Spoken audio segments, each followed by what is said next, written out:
Welcome. You are listening to Sharegiving Secrets with Deborah Greenhut. If you are a family caregiver or expect to be one, and you want to maintain your well-being while caring, then you are in the right place. I am your host, Deborah Greenhut, speaker, author, and rational caregiver advocate. I'm a family caregiving veteran, bringing you survival secrets and experiences from experts who share the goal of doing less by managing more. We need to invent and reinvent family care, and together we're going to do it. My big idea is rational caregiving, and my motto is, let your brain lead your heart. Please share yours in the comments. Sharegiving Secrets, because friends don't let friends be caregivers alone. Let's do this. Welcome to episode 5 of the Sharegiving Secret.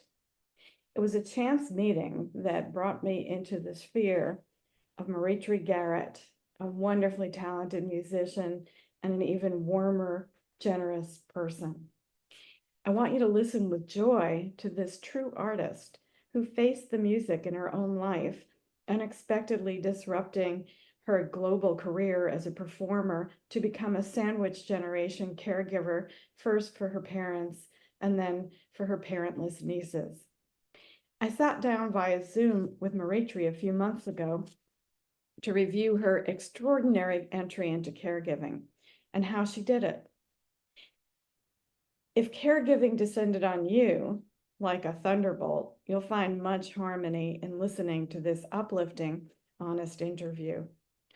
Maritri doesn't say it outright, but I find a lot of jazz and improv in the way she tells her story and in the way she lives her life. Don't get me wrong. There were lessons, and the biggest one being the ability to go with the flow and the disruptions from her life that she thought she was going to have. She absorbs them all and creates something new out of it in just the way that a jazz composition might be made. I'd say that's the core of her sharegiving. Generosity is her middle C. Join me now and listen to Maritri. Hi, Maritri. How are you today? Hi, Deborah. I'm well. How are you doing? I'm good, thanks. Good. Could you take a minute and tell me what you do for a living? What is your main thing What is here? my real? Yeah. So I am a musician full time, which means that I do a lot of different things. I do sound healing. I play for yoga classes. I play at a hospital for the emergency room and for recovery and in the lobby. So all over. So I do that as well. So it's music therapy, but I'm also really into sound healing right now, which is learning to use the bowls and clearing chakras and all that sort of, new agey sort of thing. But and I am helping raise my brother's 3 children. He passed away a couple years ago after a very long illness. And so that is what I do in a nutshell. Well, that's a complex day for you, and Yes. to add family caregiving to all the other things Yes. is a lot. It Uh, can be a lot. it could be a lot. So what I'm going to do now is to ask you a couple of questions and just answer whatever you feel comfortable answering me. Okay. So the first question is, what is your tip for family caregivers? Self-care. You cannot take care of anybody else if you don't take care of yourself.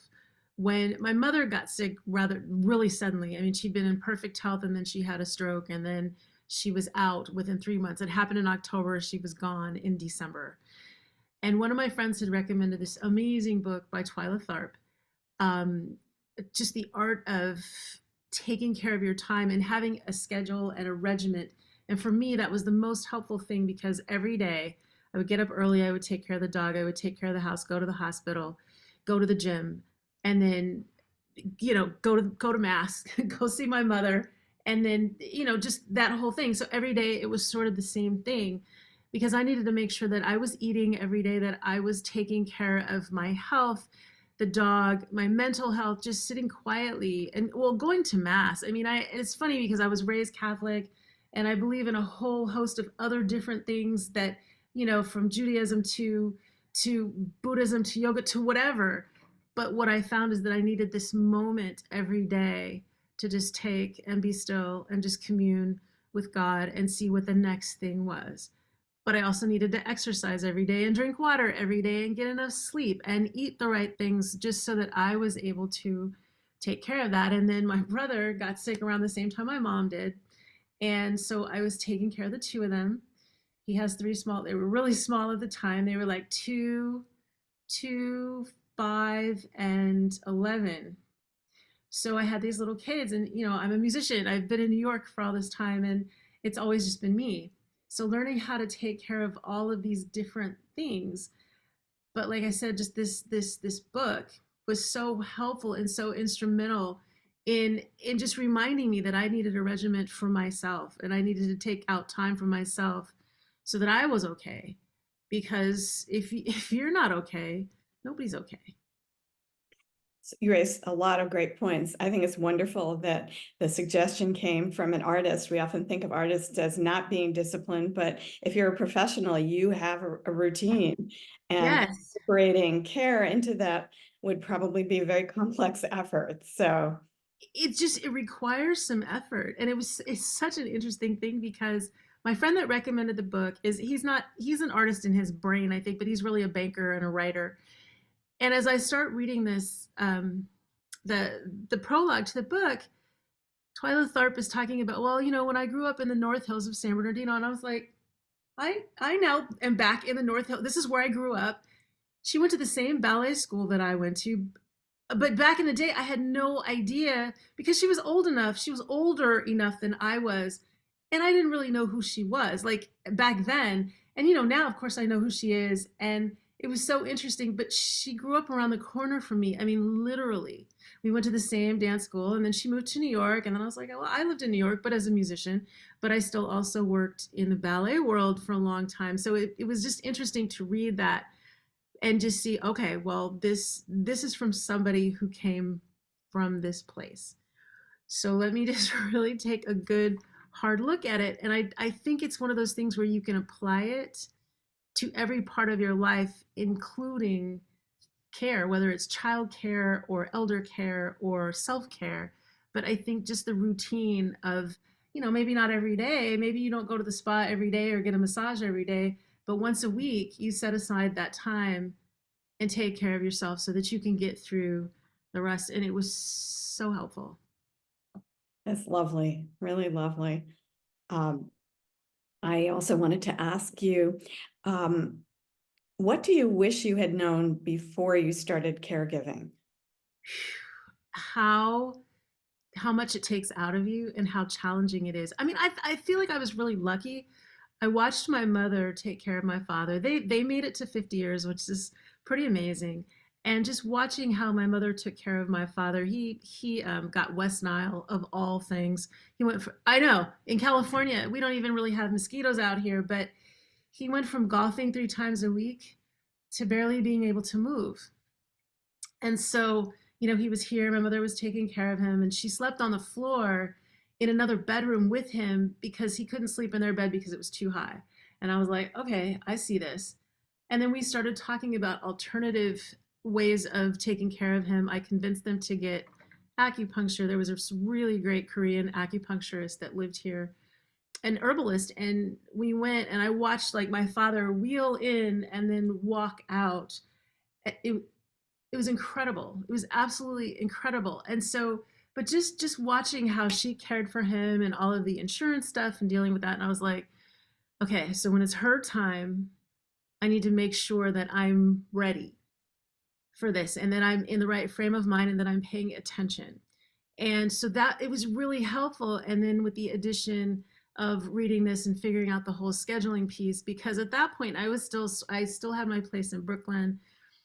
So I was supporting that. And then I had to buy a car because you can't live out here without a car. I suddenly had 3 kids, a dog, a cat, a house. And I was a musician. So I started teaching at the kids' school because I needed money, but I also needed to see where they were every day and where they were in their lives as human beings and what they were learning in school and get to know their teachers and just sort of see what that community was like. So it was, really long days. I mean, teaching it's hard. It's difficult. And I think people don't give teachers near the credit that they should, because it's like you're there 8 hours a day with somebody else's children, and then you come home and you're with your own children and your house and figuring that all out. But it all just sort of worked out. I mean, it seemed like the reasonable progression from one thing to the other. And I just sort of learned as I went along. Like, I'm really grateful for that, because just kind of jumping in, it's like, oh, okay, wait, I know how to sort of caretake and figure that out. And now I have these new tools to make sure that I am caretaking every day, but also taking care of myself. And then the kids need a certain kind of care. My brother needed a certain kind of care. So I think every situation is different. So you just sort of figure it out as you go. But what I wish I had, what I wish I had known is maybe to have a little bit more patience with myself, and to give myself a little bit more grace, and realize, this is not easy. It's not for the faint of heart, but it's probably the most amazing thing you can do for someone at the end of their life, but also at the beginning of their life. So it's like I had those two things going, and then my brother, who's sort of in the middle, and just working through our family dynamic with him, because there were only two of us. So it was like my whole family was all of a sudden gone. And it's so funny. I was just talking about that with my niece this morning. So it was like they were all of a sudden gone. But then I had, she's born on my mother's birthday. The middle one is born on my dad's birthday, and then the other one is born the day after mine. So it's like, it's such an interesting time to be in the house with them and watching them grow and bloom. So yeah, it certainly changes your life, and in many ways for the better, but it is yes, a huge challenge that you have yes, yes. I one mean, and I right think, after the other. So yeah, I think you just really have to just commit to it and do it. And people are like, oh my God, well, how are you doing it? And it's like, I don't even really think about it. There's no alternative. There are things that have to get done. I am the only person left that can do them. So what other choice do I have? I still want to make music. I still need to work. So for me, it wasn't really a choice. It was, this is what I have to do in order to hold everything together and make it work. And I think once I committed to that, everything just sort of fell into place, and it became a lot easier than it was in the beginning. I mean, every day I'd be like, what is happening? What am I doing? But not quite as nice as that. I mean, I had many moments where I was like, what is happening? Right? What am I doing? But you live and learn, hopefully. you are such a creative person that I imagine there's a well there that most of us don't necessarily have. So it's wonderful to hear how you did it. And even if you don't know exactly how you did it, that there are tools that are right within you that make it much easier to take care of things if you Yes. have some grace within yourself. Yes. Yes. And I do think it is all about grace and laughter, because I mean, some days it's just things get so ridiculous that you have to laugh, right? And you have to figure out how to enjoy the good times, even when you're in the depths of the deepest sorrow that you've ever experienced. Like, there's such a balance. And I think sometimes we forget about the joy, right? I mean, sitting in the hospital room with my dad as he was transitioning was one of the saddest and happiest times in my life, because I had a chance to really, we said everything to each other. I mean, we were like that anyway. With my mother, it was different, because we always had sort of a challenging relationship until I got older. And then when my dad passed, we had this moment of really understanding each other as adult women, which I'm so grateful for that. I'm so grateful for that. It was like 5 years of just really understanding her. And I was so sad when she left, because there were so many things I wanted to do with her with that understanding. And we didn't, there were so many things we just didn't get to do.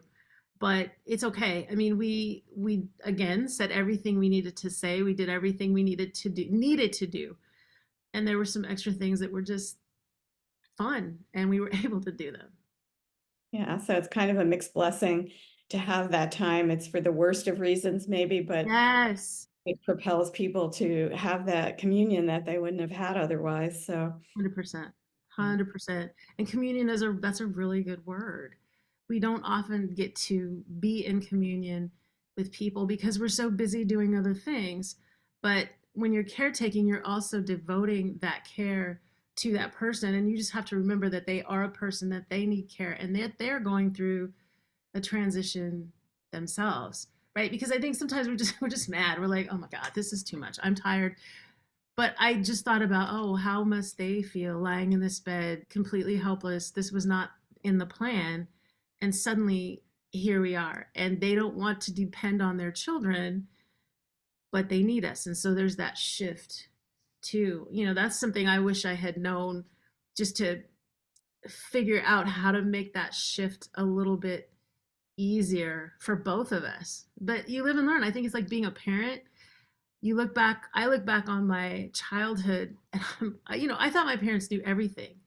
And I'm like, they had no idea. They were flying by the seat of their pants, just like I am, just trying to figure it out, to the end of the day how to make things work. But they made it look very smooth, right? And I'm like, yeah, I don't make it look that smooth. I'm not that good at this, but I'm figuring it out. So yeah, well, I'm sure that you have. The children look wonderful when I see them on Facebook, and clearly they love you, and you've done a wonderful job and stepped up where they really needed to. So that must feel pretty good inside. It does. Sometimes I look at them and I'm like, wow, look at these little people, these little beings that I've known and had a chance to help shape and learn from what my parents did, and add to where we are in the world and what I know of the world, which is very different. My mother wanted a home and children, and she worked every day, and my dad worked every day, and they had this very nuclear family. And I'm like, okay, I'm just gonna go everywhere. I never had kids because I thought that I would have been a terrible mother, because I was focused on being a musician. And some of the women that I saw as musicians, I was like, I don't want to do this to any child. This is terrible. This is awful. This is really bad. And then I started looking around going, okay, some of these parents who are not musicians are terrible parents. Like, I could do a better job than this, right? And I've done my best, good, bad, ugly, indifferent, whatever. I've done my best, and that's all I can do. But it is definitely learning every single day. So. Well, I want to thank you for this. This has been much more than I expected. Oh, in good. terms of being so forthcoming. So I really appreciate this interview, and I will try to get there tonight at 5 your time, Okay. 8 my time. And if there's anything I can do to help you promote anything that you're doing, your books, I'm here for that. So thanks so much, Maritri. Of course. All right, enjoy the rest of the afternoon. You too. What a pleasure. Thank you so much. See you later. Bye-bye. Right, see you later. Bye. Thank you for joining me today on the Sharegiving Secret, How to Survive Family Caregiving. I love sharing these insights and stories to empower you on your caregiving journey. If today's conversation resonated with you, consider diving deeper by picking up a copy of my pamphlet, Non-Negotiables for Caregivers. It's filled with great strategies to help you think through how to maintain your well-being while caregiving. Nobody wants to become Carezilla, right? Visit sharegiving.net to get this resource that can help you navigate your caregiver path with grace and resilience. Let's continue to share our stories and support each other. Until next time, keep sharing, keep caring, and remember, you're not alone on this journey. Thank you.